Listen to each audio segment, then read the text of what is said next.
রব্বুল আলামিন তার মহাগ্রন্থ পবিত্র কোরআনুল কারীমে আল্লাহ তার হাবিব সম্পর্কে বলেন,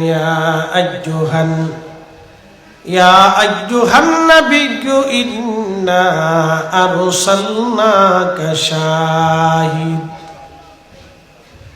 হাবিব আমার, প্রিয় বন্ধু আমার, আপনাকে দুনিয়াতে আমি আল্লাহ পাঠিয়েছি। কেন দুনিয়াতে পাঠাইলাম? তার একটা কারণ হলো শাহিদ, আপনি সাক্ষী। শাহিদাও ওয়া মুবাশশিরাও ওয়া নাযীরা। 2 নম্বর, আমি রব্বুল আলামিন দরবারে আপনি সুসংবাদ প্রদানকারী এবং ভীতি প্রদর্শনকারী। ওয়া দাঈয়ান ইলাল্লাহ, আর একটা কাজ আপনার হচ্ছে আপনি মানুষকে আল্লাহর দিকে আহ্বানকারী। আপনি রবের দিকে আহ্বানকারী। বিইذনিহি ওয়া সিরাজাম মুনীরা, আর একটা হচ্ছে আপনি সিরাজাম মুনীর, উজ্জ্বল প্রদীপওয়ালা, নূরওয়ালা। একসাথে জোরে বলা যাবে কি সুবহানাল্লাহ। 1 নম্বর আপনি সাক্ষী, 2 নম্বর আপনি সুসংবাদ প্রদানকারী, 3 নম্বর আপনি ভীতি প্রদর্শনকারী, 4 নম্বর আপনি আল্লাহর দিকে আহ্বানকারী, 5 নম্বর আপনি সিরাজাম মুনীরা, উজ্জ্বল নূরওয়ালা, আপনি নূরওয়ালা। আপনার দেওয়া নূরের আলোতে সারা পৃথিবী উদ্ভাসিত হয়েছে, তাম দুনিয়া উদ্ভাসিত হবে আপনার দেওয়ার নূরের আলোতে। আপনার আদর্শে তাম দুনিয়া উদ্ভাসিত হয়ে যাবে। অন্য আয়াতে আল্লাহ বললেন, ওয়া ইন্নাকা লাআলা খুলুকিন আযীম।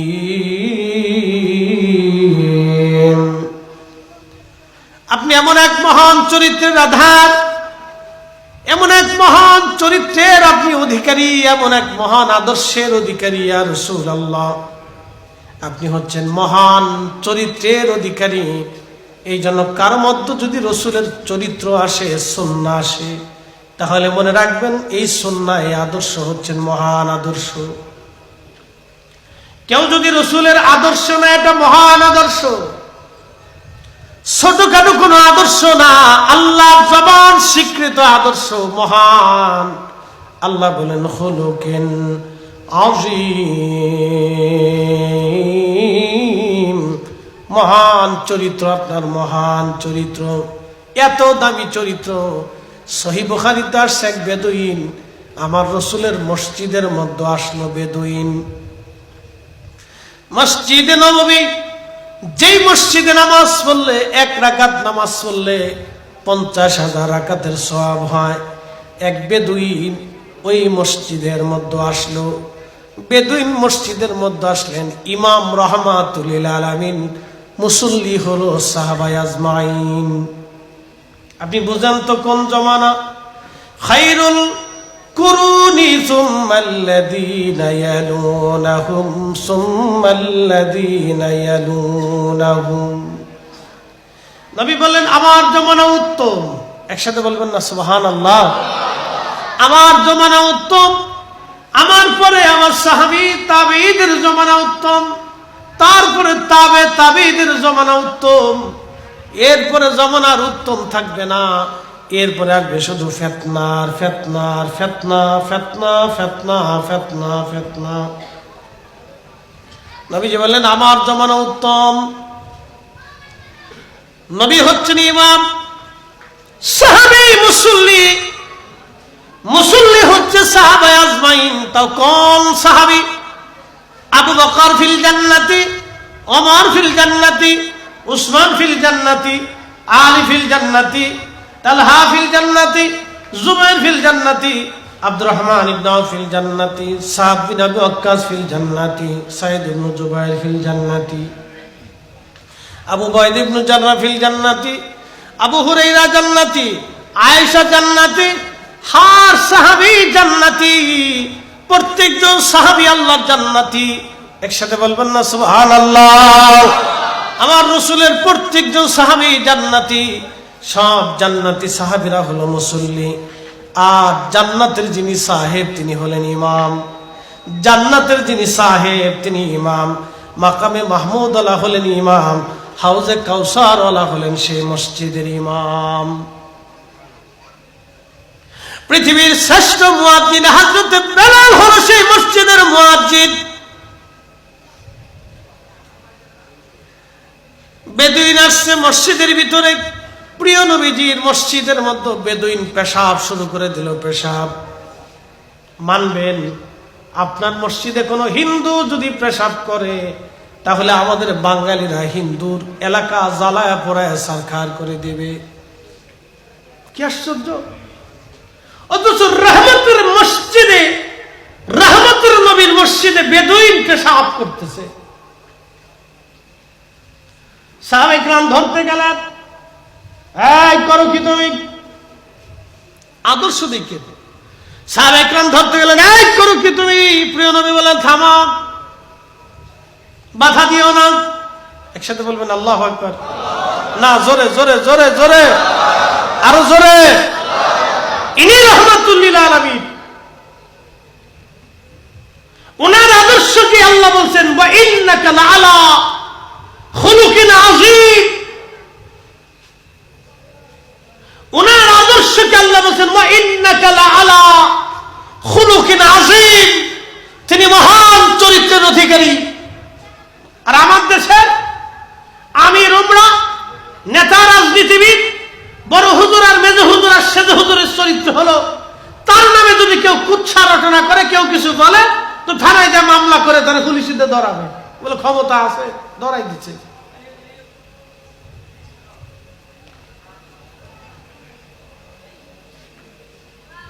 আর দাবি করবে আমরা সুন্নতের অনুসারী, নায়েবে রাসূল।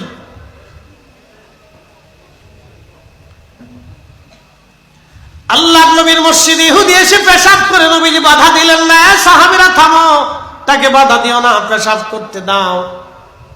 চিন্তা করেন, পেশাব হয়ে গেল। নবীজি বললেন, সাহাবীরা রে, মশক ভরে পানি এনে, তোমরা মশক ভরে পানি এনে মসজিদের মধ্যে ঢেলে পেশাব পরিষ্কার করে দাও। সুবহানাল্লাহ বলবেন না? আল্লাহ এমনি বলেন নাই, ওয়া ইন্নাকা লাআলা খুলুকিন আযীম, আপনি মহান চরিত্রের অধিকারী। রাগ করলেন না নবী, বেজার হলেন না, তাকে মারলেন না, ধরলেন না, পিটাইলেন না। অথচ যার হাতে সুপ্রিম পাওয়ার, সাহেবের শরীয়ত, মালিকের শরীয়ত, যার কথায় শরীয়ত প্রণয়ন হয়, যার ইচ্ছাতে কিবলা পরিবর্তন হয়ে যায়, একসাথে বলবেন আল্লাহু আকবার। যার ইচ্ছাতে কিবলা পরিবর্তন হয়ে যায়, যার ইচ্ছাতে জায়গা আল্লাহ হারাম ঘোষণা করে দেয়। মদিনা হারাম ছিল না, হারাম ছিল মক্কা। নবী বললেন, আল্লাহ আমার মদিনাকে আমি হারাম ঘোষণা দিলাম। সুবহানাল্লাহ বলবেন না? আমার মদিনাকে আমি হারাম ঘোষণা দিলাম। এই জন্য হারাম আইন, দুই হারাম। মক্কাকে আল্লাহ হারাম ঘোষণা করেছেন, মদিনাকে আমার নবী হারাম ঘোষণা করেছেন। যার ঘোষণায় জায়গা আল্লাহ হারাম করে দেয়, শরীয়ত প্রতিষ্ঠিত হয়, তিনি সাহেবের শরীয়ত, রহমতের নবীজি। তখন মদিনার তিনি সুপ্রিম পাওয়ার, মদিনার তিনি শাসক। ইচ্ছা করলে বেদুইনের কল্লা কেটে ফেলে দিতে পারতেন, ইচ্ছে করলে মারতে পারতেন, কিন্তু না, নবীজি মারেন নাই, কল্লা কাটেন নাই, শাস্তি দেন নাই। আল্লাহর নবী বলেন, সাহাবীরা রে, তোমরা মসজিদের মধ্যে পানি ঢেলে পরিষ্কার করে দাও। এরপরে নবীজি বলেন, বেদুইন, এটা মুসলমানদের পবিত্র জায়গা, এখানে সালাত হয়, কোরআন তেলাওয়াত হয়, তুমি আর কখনো এইখানে পেশাব করবে না। এটা পেশাব করার জায়গা না, এটা পবিত্রতম জায়গা। একসাথে জোরে বলা যাবে কি মারহাবা? তিনি আমাদের নবী রাহমাতুল লিল আলামিন। আল্লাহ তার প্রশংসা করেছেন, আল্লাহ তার চরিত্রের প্রশংসা করেছেন, তার আদর্শের প্রশংসা আল্লাহ নিজে করেছেন। আল্লাহ বলে দিলেন, কামা আরসালনা ফীকুম রাসূলাম মিনকুম ইয়াতলু আলাইকুম আয়াতিনা অথচ আমার দেশে একটা সিঙ্গারা নিয়ে মারামারি হয়। আমার ফরিদপুরে, আপনাদের দেশের কথা কইলাম, ফরিদপুরে সিঙ্গারা নিয়ে পিটি পিটি, বাপরে বাপ, সারা শহরে মারামারি লেগে গেল। কে কারে মারে লাস্টে কেউ করতে পারে না। পরে শুনে যে সিঙ্গারা নিয়ে পিটি পিটি শুরু হয়েছে। বুঝতে পারছেন? এই হচ্ছে আমার দেশ। এটা অসুস্থ মস্তিষ্কের জাতি আমরা। সারা পৃথিবীতে আমাদের পাসপোর্টের চারপাশে ভ্যালু নেই। যে কোনো ইমিগ্রেশনে যদি আপনি পাসপোর্ট সাপোর্ট করেন, তা আপনারা দেখলে থাকলে বাঙালি খয়রাতি মনে করে আর অসুস্থ মনে করে এদেরকে। সিঙ্গারে নিয়ে মারামারি, বিয়ে বাড়ির গেটে মারামারি, বিয়ে বাড়ির খাবার নিয়ে মারামারি, কি আশ্চর্য! কুত্তা নিয়ে মারামারি, বিড়াল নিয়ে মারামারি, হাট বাজারে মারামারি, চান্দা কালেকশন, চান্দাবাজি, ডাকাতি, চুরি, মসজিদে জুতা চুরি হয়। কি কথা কন না কেন? কি বলবো আমি আপনাকে? এই জন্য জাতির শিক্ষা ব্যবস্থা একেবারে ওয়ান থেকে চেঞ্জ করার দরকার, নতুবা জাতি চেঞ্জ হবে না। এদেরকে আল্লাহ রসুলের সুন্নতের আদর্শের শিক্ষা দিতে হবে। রহমতের নবী শিখাই দিলেন, বেদুইন যাও, এটা নবী মুসলমানদের পবিত্র জায়গা মসজিদ, এখানে কোরআন তেলাওয়াত হয়, এখানে সালাত হয়, এখানে পেশাব পায়খানা করার জায়গা না। বন্ধু খুব মনোযোগ দিয়ে শুনবেন, আল্লাহু আকবার। আমার নবীজিকে আল্লাহ বলেন, কামা আরসালনা ফীকুম রাসূলাম মিনকুম ইয়াতলু আলাইকুম আয়াতিনা। হুজুর, আমি আপনাকে তাদের মধ্যে নবী হিসেবে রসুল করে পাঠিয়েছি। নবী আপনারে পাঠাইলাম, আপনি আমার বান্দাদের মাঝে আমি আল্লাহর আয়াত সমূহ তেলাওয়াত করে আপনি শোনাবেন, তার বিধান জানাবেন, হালাল হারাম বুঝাবেন, আমার কোরআন সমূহ তাদেরকে শিক্ষা দিবেন, আমি আল্লাহর বিধান বলি জানাবেন, আমি আল্লাহর দেওয়া শিক্ষা তাদেরকে শিক্ষা দেবেন, আমি আল্লাহর দেওয়া শরীয়ত, আমি আল্লাহর দেওয়া মারিফাত, আমি আল্লাহর দেওয়া হেদায়েত, আমি আল্লাহর দেওয়া দেখানো পথ, আমি আল্লাহর দেওয়া রাস্তা আপনি আপনার উম্মতকে শিখাবেন। শুধু এইখানে না, ওয়ায়ুযাক্কিকুম, আমার উম্মত, আপনার উম্মতকে আপনি পবিত্র বানাবেন। ওয়ায়ুআল্লিমুকুমুল কিতাবা ওয়াল হিকমা, নবীজি আপনি আপনার উম্মতকে কিতাব শিক্ষা দিবেন, হিকমত শিক্ষা দিবেন। একবার জোরে বলা যাবে কি মারহাবা। আল্লাহ রসুল শুধু রসুল না, তিনি শিক্ষক, মহান শিক্ষক। আল্লাহর নবী শুধু রসুল না, তিনি মহান একজন শিক্ষক, মহান শিক্ষক। অথচ জীবনে কোনোদিন কোন মাদ্রাসায় একটা অক্ষর পর্যন্ত শিখেন নাই। তিনি এমন এক মাদ্রাসা শিখেছেন যে মাদ্রাসার প্রতিষ্ঠাতাও আমার আল্লাহ, ওই মাদ্রাসার প্রিন্সিপাল আমার আল্লাহ, মাদ্রাসার শিক্ষক একজন, ছাত্র একজন, তিনি রাহমাতুল লিল আলামিন। একবার জোরে বলা যাবে কি মারহাবা।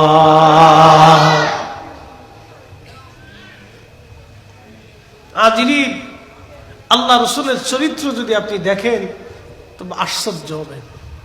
রাজনীতি, সমাজনীতি, অর্থনীতি, ব্যক্তিগত শাসননীতি কিভাবে চলবে, একটা দেশ কিভাবে চলবে, সমাজ কিভাবে চলবে, ব্যক্তি কিভাবে চলবে, পরিবার কিভাবে চলবে, মসজিদ কিভাবে চলবে, ধর্ম কিভাবে চলবে, সব কিছু আল্লাহর নবী পুঙ্খানুপুঙ্খ রূপে একেবারে পায়ে পায়ে সব কিছু নবীজি শিক্ষা দিয়ে গেছে।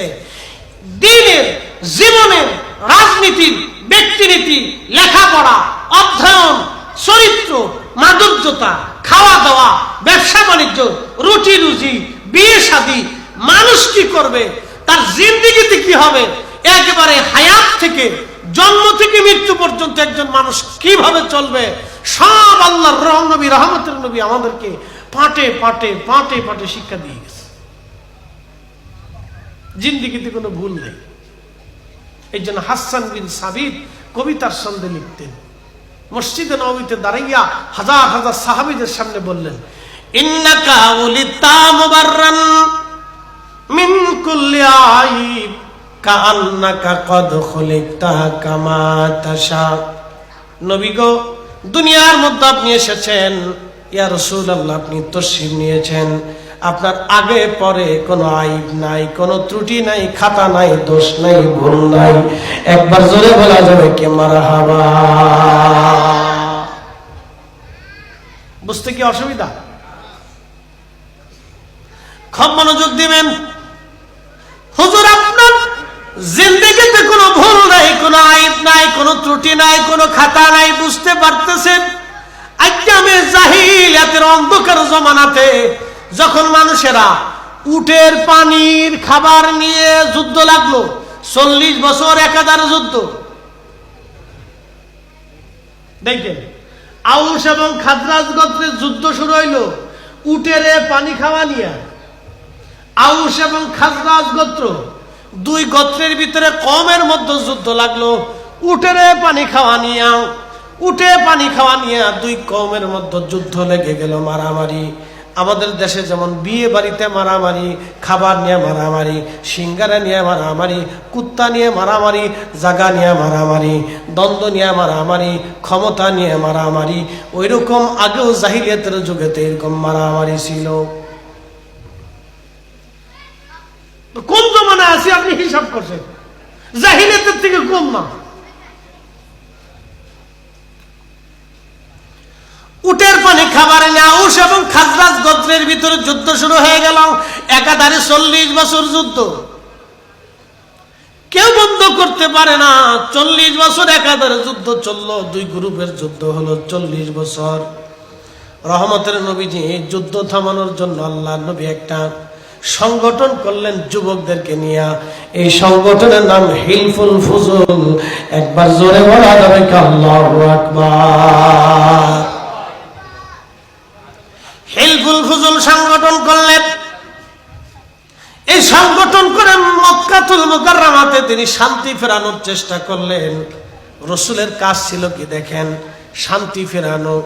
অথচ আমার দেশের মৌলবী যারা আছে একদল, যারা সুন্নি মাইন্ডের বাহিরে আছে, তারা আমাদের দেশের সুদ বন্ধ করতে পারে নাই। সুদের বিরুদ্ধে এখন তো ওয়াজ বন্ধই হয়ে গেছে। তারা সুদ বন্ধ করতে পারে নাই, ঘুষ বন্ধ করতে পারে নাই, পতিতালয় বন্ধ করতে পারে নাই, খুন খারাপি বন্ধ করতে পারে নাই, চুরি বন্ধ করতে পারে নাই, চান্দাবাজি বন্ধ করতে পারে নাই, ডাকাতি বন্ধ করতে পারে নাই। তারা আইসে আমার নবীর মিলাদুন নবীর মাহফিল বন্ধ করার জন্য। কি কথা বল না কেন? যেটা বন্ধ করার দরকার ছিল সেটা বন্ধ করে নাই। যেটা চললে উম্মতের উপকার হবে ও আইসে এটা বন্ধ করার জন্য।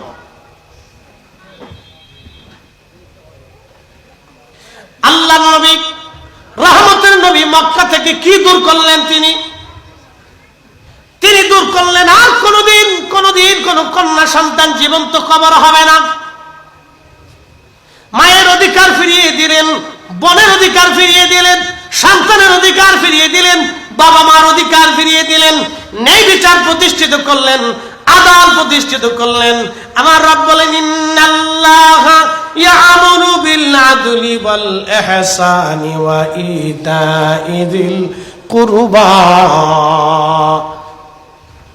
আমি আল্লাহ হুকুম করলাম তোমরা দুনিয়াতে ন্যায় করবা, অন্যায় করবা না, ইহসান করবা, দয়া করবা, নিকট আত্মীয় যারা আছে তাদের সাথে সুসম্পর্ক রাখবা, আত্মীয়তার বন্ধন তোমরা ছিন্ন করবা না, আত্মীয়তার সম্পর্ক তোমরা বজায় রাখবা। আল্লাহ নবী হিলফুল ফুজুল গঠন করলেন। হিলফুল ফুজুল গঠন করে নবীজি যুদ্ধ বিগ্রহ, মারামারি, কাটাকাটি, খুন খারাপি বন্ধ করার চেষ্টা করলেন। একসাথে বলবেন না মারহাবা? না, জোরে বলেন, জোরে জোরে জোরে। অথচ আমার দেশে খুন খারাপি হয়, আমার দেশে চুরি হয়, আমার দেশে ডাকাতি হয়, আমার দেশে চাঁদাবাজি হয়, আমার দেশের ব্যবসায়িক খুন হয়, আমার দেশের ব্যবসায়িকদের নিরাপত্তা নাই, আমার দেশে বিদেশ যাত্রা, বিদেশ থেকে আসে, ওই বিমানবন্দর থেকে লাগেজ কেটে বিদেশিদের টাকা পয়সা মাল সামানা চুরি করে রেখে দেয়। কি কথা কন না কেন? আজ পর্যন্ত এটা বন্ধ করতে পারে নাই, তো সরকার কি কলা চুষে নাকি? প্রশাসনটা কি ঘুমায় নাকি?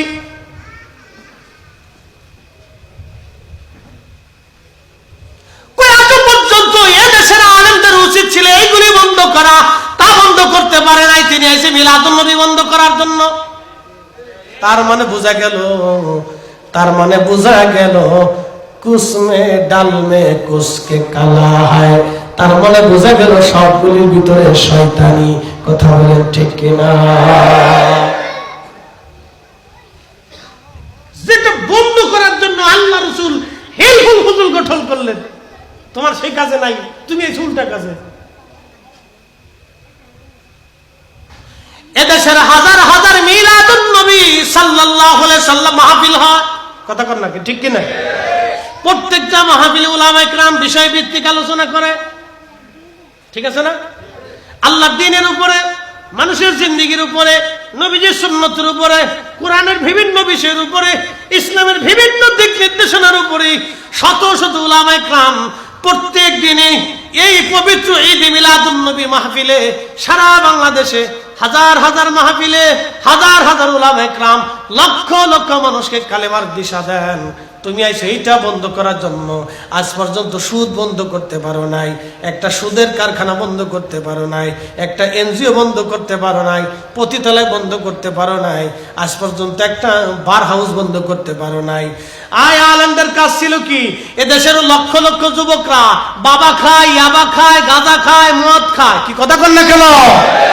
আজ আলেমদের দায়িত্ব ছিল, লক্ষ লক্ষ আলেমরা যদি জোর করে বলতো আমার দেশে একটা নেশা চলবে না, নেশা করে রাস্তা না আগুন দাও, কি কথা কর না কেন? যারা নেশা বিক্রি করে, যারা মদ বিক্রি করে ওর বাড়ি আগুন দাও,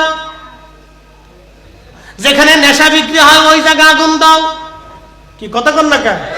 যেটা আগুন দেওয়ার দরকার ছিল সেটা আগুন দেয় না, আগুন দেয় পীরের দরবারে যাইয়া। কি আশ্চর্য! যেটা আগুন দিয়ে পুরাইলে দেশের লক্ষ লক্ষ যুবক বেঁচে যেত। আমাদের কাজ কি আর আমরা করিটা কি? আল্লাহ আমাদেরকে কাজ দিয়েছিল, তোমরা এটা করো।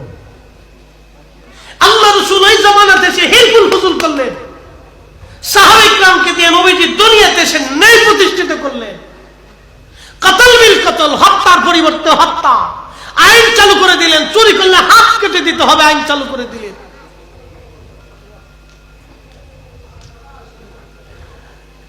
রাঙ্গুনিয়াবাসী খুব মনোযোগের সাথে শুনবেন। রহমতের নবী দুনিয়াতে আসলেন। আল্লাহ বলেন, হাবিব উম্মতকে শিক্ষা দান আমি হুকুম দিলাম, ন্যায় প্রতিষ্ঠিত করবে। আমি আল্লাহ হুকুম দিলাম, অর্ডার করলাম আপনার উম্মত যেন ন্যায় প্রতিষ্ঠিত করে, আমার বান্দারা যেন ন্যায় প্রতিষ্ঠিত করে, অন্যায়কে যেন ধ্বংস করে দেয়। নবীজি এসেছিলেন এই জমিনে ন্যায় প্রতিষ্ঠিত করার জন্য, অন্যায়কে ধ্বংস করার জন্য। কিন্তু আমরা লক্ষ লক্ষ আলেম আজ তা পারলাম না। আমরা আসছি অন্যটা, মিলাদুন নবী বন্ধ করো, তরিকা বন্ধ করে দাও, এটা বেদাত। আমরা ঝগড়া করি কি জানেননি? নাভির নিচে হাত বেঁধে নামাজ পড়া বেদাত, বুকের উপরে হাত বেঁধে নামাজ পড়া সুন্নত। 20 টাকার তারাবি পড়া বেদাত, 8 টাকার তারাবি পড়া সুন্নত। শয়তান চিন্তা করে, বাপরে বাপ, এরা সব আমার চাইতে বড় শয়তান। শয়তানে কই এটা আমার চাইতে বড় শয়তান রে। ওর দায়িত্ব কি? ও কাজ করে এটা কি? তার দায়িত্ব ছিল জমির ইনসাফ প্রতিষ্ঠিত করে। ও আইছে এখানে ফ্যাসাদ বাঁধানোর জন্য। শয়তানে চিন্তা করে আল্লাহ ওর দায়িত্ব দিল দেশে ইনসাফ প্রতিষ্ঠিত করার জন্য, আর এই আইসিয়ে সমাজের ভিতরে, মসজিদের ভিতরে গন্ডগোল লাগাই দিচ্ছে।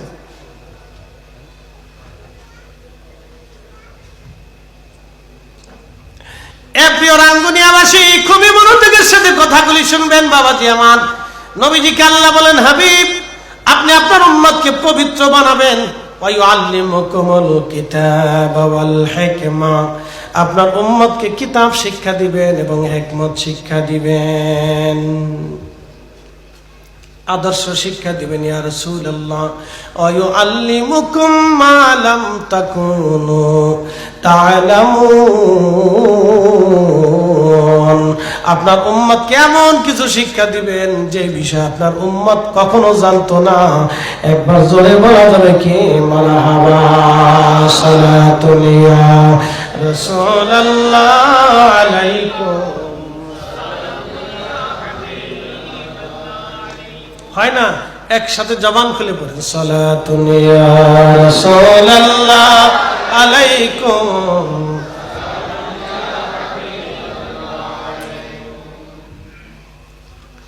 প্রিয় উপস্থিতি আমার, খুবই মনোযোগের সাথে শুনবেন।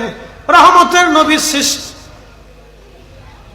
সুন্নতের আদর্শের কথা যদি আমি আপনাদেরকে বলি, রাতের পর রাত চলে যাবে, দিনের পর দিন চলে যাবে। আল্লাহর নবীর জিন্দেগীর বয়ান লেখে পৃথিবীর কোনো লেখক কিতাব শেষ করতে পারে নাই, পৃথিবীর কোনো গায়ক গান গেয়েও শেষ করতে পারে নাই, পৃথিবীর কোনো কবি কবিতা লেখেও শেষ করতে পারে নাই, পৃথিবীর কোনো সাহিত্যিক সাহিত্য লেখেও শেষ করতে পারে নাই। এই জন্য দুনিয়ার বড় বড় বিদ্বান প্রিয় নবীদের আদর্শের দিকে তাকা বলেন তিনি গ্রেট, তিনি মহান। একসাথে বলবেন আল্লাহু আকবার। পৃথিবীর বড় বিদ্বানরা বলেন তিনি গ্রেট, তিনি মহান। তিনার মতো আদর্শ দুনিয়াতে আর কারো নাই। অল্প সময়ে তাম পৃথিবীতে তিনি আদর্শ ছড়িয়ে দিয়েছেন। তিনি অবুঝ জাতিকে বুঝ দিয়েছেন, পথহারা মানুষকে রাস্তা দেখিয়েছেন।